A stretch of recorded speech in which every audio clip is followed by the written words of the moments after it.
Hello everyone, today I'm going to show you that redesigning our urbanized public space can solve many of our problems.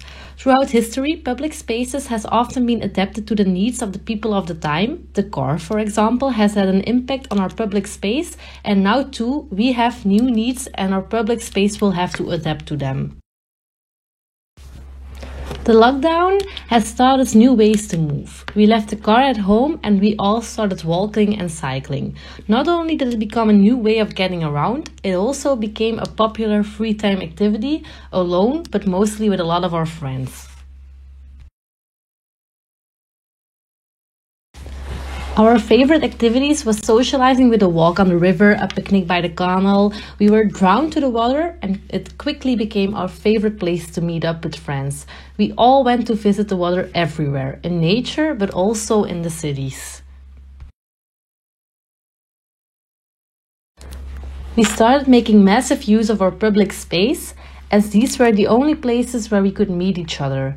We gathered on the streets, in the parks. Our public outdoor space became the places to be. This even to the point that our public spaces couldn't handle it anymore.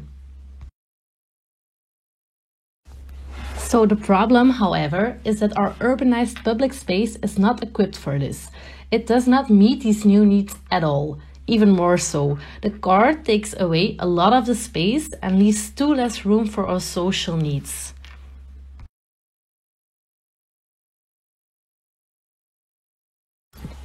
This is also a major problem in Oplabeek. The village has its origins at the intersection of two very important connecting roads.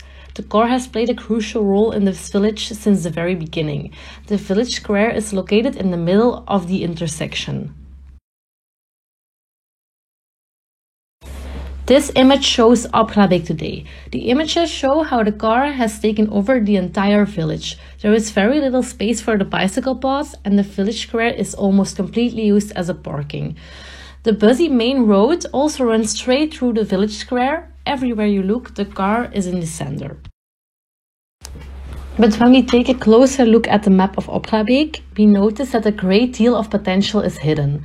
By coloring the private plots, we see an area that can be used as a public space. In this way, a whole area of potentially interesting public space becomes visible. In this way, a new public space can be created that is independent of the car.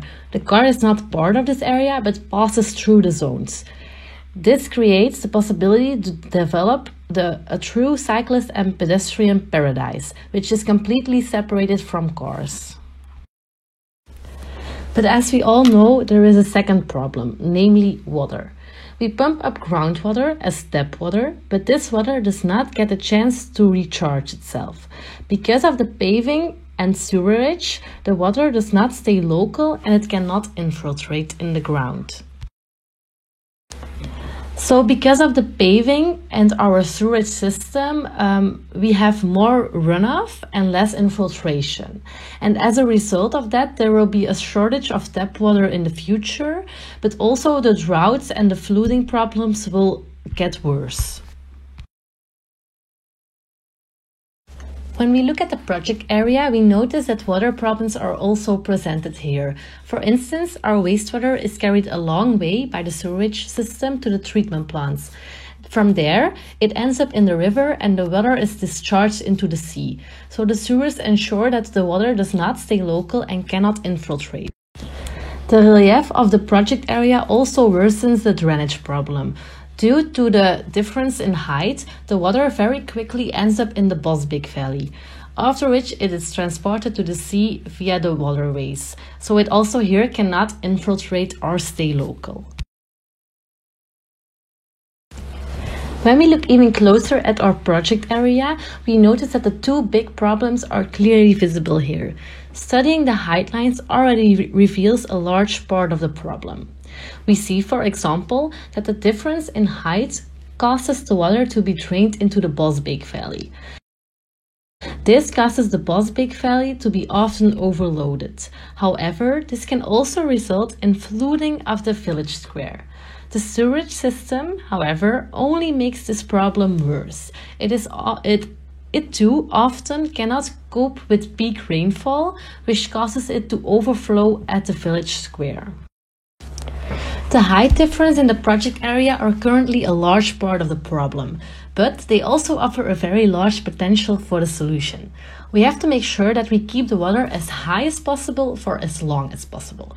On the higher parts, we have to use infiltration, and on the lower parts, we have to use buffering of the water.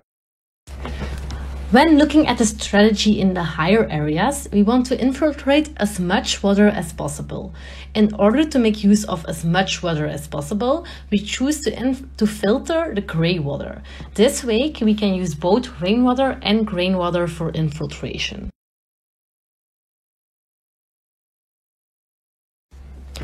However, infiltration is often not possible in the lower areas because of higher groundwater levels, so we must give water as much room as possible here.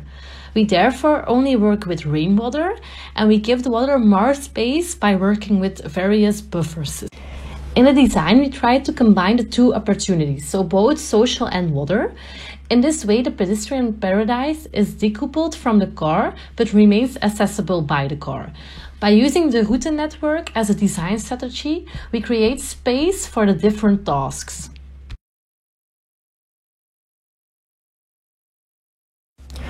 The routes free up space for filling in solutions for the water problem and the social problem. In the lower lying parts, for example, the public space is filled with various buffer strategies, while on the higher located parts, the space is filled in with halofite filters and wadis to let the water infiltrate.